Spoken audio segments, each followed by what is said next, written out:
Hey everybody! Today I'm going to show you my start to finish process on how I did this spring chalkboard. Spring happens to be my favorite season. Everything feels so fresh and full of life. I picked some flowers out of the garden to give me some inspiration for this chalkboard. This chalkboard happens to hang up at work, and I change it out every couple months according to the season or the holiday that it is. And to clean it off, I just use some soap and water and a wet washcloth, and it comes off pretty easily. I actually got this at a peddler's mall. It's a cabinet door. I just added a hanger and I painted the front border white and gold, and then I painted the center with a chalkboard paint. Now I like to sketch out my design before I add the color. I use a white colored pencil. It makes it really easy to erase any mistakes that I might make, and it gives me a good idea for placement and how it will look before I add the color. I use oil pastels instead of regular chalk just because it blends very nice and it doesn't smudge as easily as regular chalk does. Adding the color is probably my favorite part, but this is just going to be the first layer just to get some color on the board. I love how this color pops on the black chalkboard background. I'll go back in later and add some lighter and darker shades of these colors on the leaves and the petals to give it some depth and make the flowers pop out a little bit more on the board. My coworkers love when I bring in a new design, and I think they're really going to enjoy this spring design I've created. I've chosen to add a cute phrase at the bottom of the flowers. Love grows here.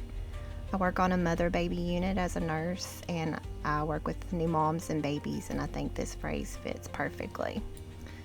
My handwriting is not perfect, so I printed these out to the size that I wanted off of my printer, and I used this hack to transfer the letters over to the board by coloring the back side of the letters with the white or a very light color oil pastel.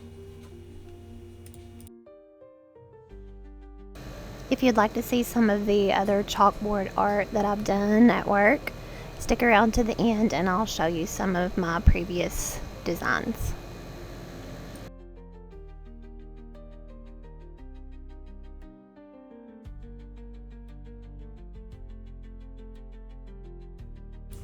After I've colored all the letters on the back, I flip them over and I center them the best I can, just eyeballing it.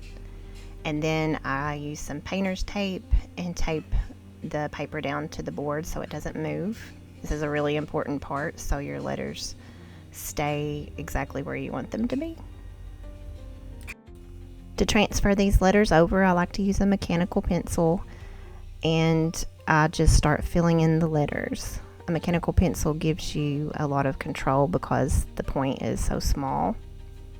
And I just go over all the letters. I like to draw on there so I can see exactly where I have colored and where I have not colored.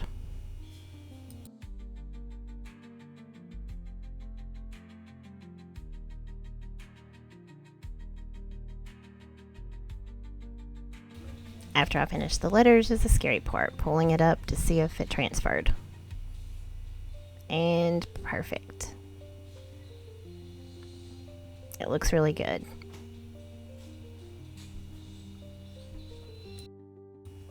Let me back up and give you a better view of the whole thing. I'm going back in now with this same white that I used for the transfer just to brighten up that white and add some definition to the letters.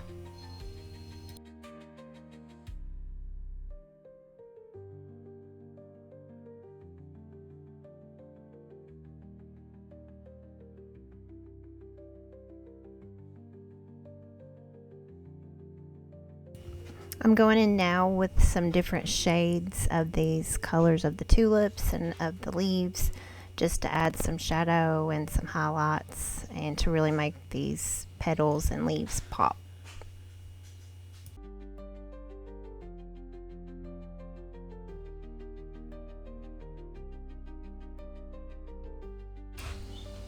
As you can see, I'm not really blending the colors, I'm just adding some shades.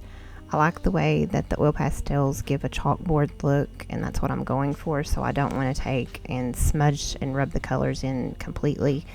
I'm just going in and adding the lighter and darker shades to give highlights and shadows.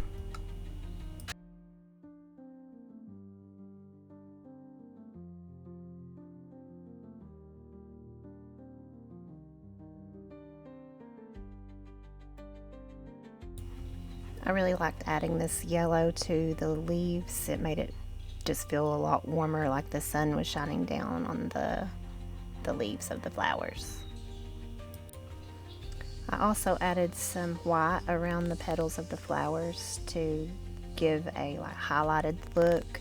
I didn't catch that part on video, but you can see here in this video the lightness around the petals. Thanks so much for hanging out with me today. I hope you really enjoyed this spring chalkboard makeover. If you did, don't forget to like and subscribe, and so you don't miss out on any of my future fun projects I've got coming up.